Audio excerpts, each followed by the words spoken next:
Sholat selama ini dikenal dengan sholat sufik, namun Syekh Siti Jenar memiliki dua konsep sholat. Yang pertama adalah sholat tarek, dan yang kedua adalah sholat daim. Sholat tarek itu sholat yang dilakukan sesuai syariat, sesuai makom kita. Ini sholat yang sungguh-sungguh. Tujuan sholat yaitu melepaskan kita dari dunia kematian, dunia fisik, dunia jasmania. Maka di Al-Quran disebutkan segala yang kotor dan keji, termasuk dunia fisik itu, akan mencegah kita karena sholat. Jadi sholat tarek itu bukan sholat olahraga yang kita lakukan itu, tapi sholat yang hakikatnya mengena.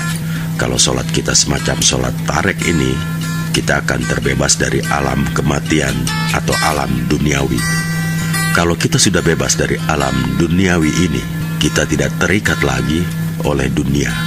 Kita akan masuk ke level sholat yang lebih di atas, yaitu sholat daim.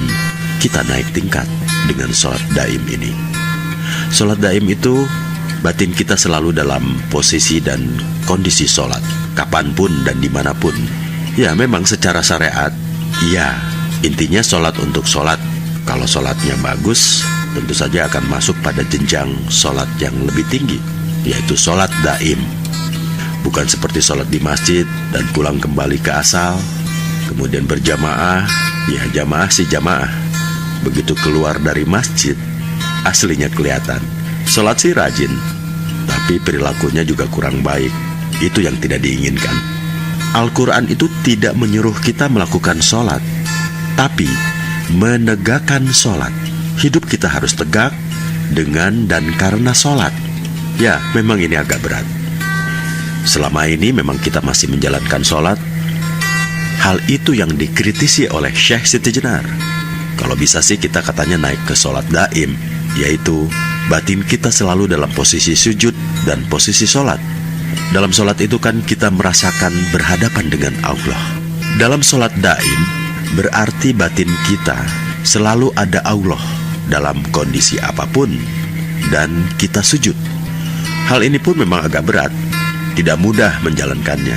Misal kita mengaji, duduk, dan batin kita selalu sujud pada Allah. Allah selalu ada di hadapan kita. Pikiran kita selalu tunduk pada Allah.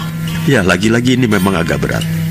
Oleh karena itu, ajaran ini kadang-kadang disalahpahami. Ada juga beberapa muridnya Syekh Siti Jenar yang masih awam menafsirkan sholat syariat itu dianggap tidak penting. Yang penting sholat daim. Belum lagi ada beberapa ajaran Islam kejawen yang penting batinnya. Akhirnya maunya sholat daim saja, dan sholat syariat tidak. Itulah yang diperingatkan oleh para wali, karena orang belum makomnya untuk diajarkan seperti ini.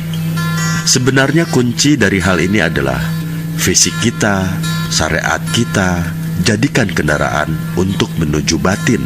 Manusia ini tidak mungkin tiba-tiba masuk ke batin, dan tentu saja harus ada manifestasi fisiknya. Positioningnya sholat daim dalam ajaran-ajaran sufi ya seperti itu, dan orang sering salah paham, syariatnya ditinggalkan. Padahal seharusnya syariatnya tidak ditinggalkan, sholat syariatnya ditingkatkan dan naik ke level sholat daim. Syekh Siti Jenar mengatakan, pada waktu saya sholat, budi saya mencuri. Pada waktu saya zikir, budi saya melepaskan hati, menaruh hati kepada seseorang, kadang-kadang menginginkan keduniaan yang banyak, lain dengan zat Allah yang bersama diriku. Nah, saya inilah yang maha suci, zat Maulana yang nyata, yang tidak dapat dipikirkan dan tidak dapat dibayangkan. Dari pernyataan Syekh Siti Jenar, bisa diungkapkan bahwa sholat yang hanya fisik itu bisa jadi pada waktu kita sholat, buat saya, budi saya mencuri. Contohnya, sholatnya pada khusyuk di masjid, tapi sandal bisa hilang. Kemudian, zikirnya hanya di mulut. Contoh, la ilaha illallah 100 kali, tapi hidupnya sama sekali tidak la ilaha illallah. Berarti budi kita melepaskan hati. Misalnya lagi kita berdoa ingin kaya dengan doa Al-Kahfi, berarti tujuannya sangat duniawi.